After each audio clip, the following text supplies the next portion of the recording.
I would argue that the most important skill for anyone to develop to improve their life is emotional regulation, as it is at the base of critical thinking and analytical empathy.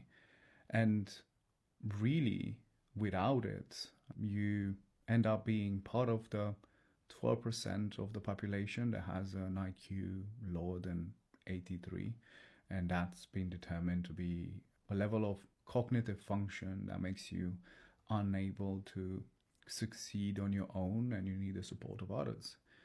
And the reason why emotional regulation it's not being promoted and actually the opposite, it's pretty simple.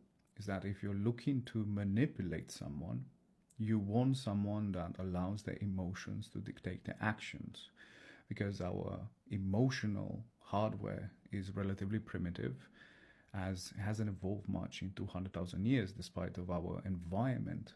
So emotions are way easier to control in individuals and get them to do what you want.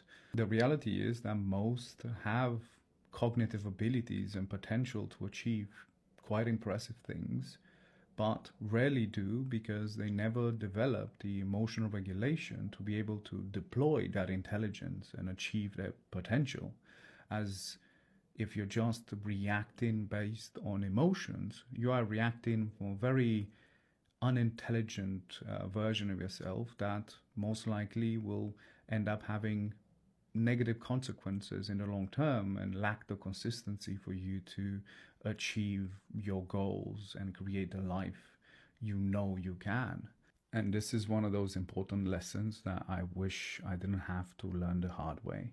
But as someone who grew up without parents around in a volatile environment, there was no one to teach me about the importance of emotional regulation. So I guess it's better late than never.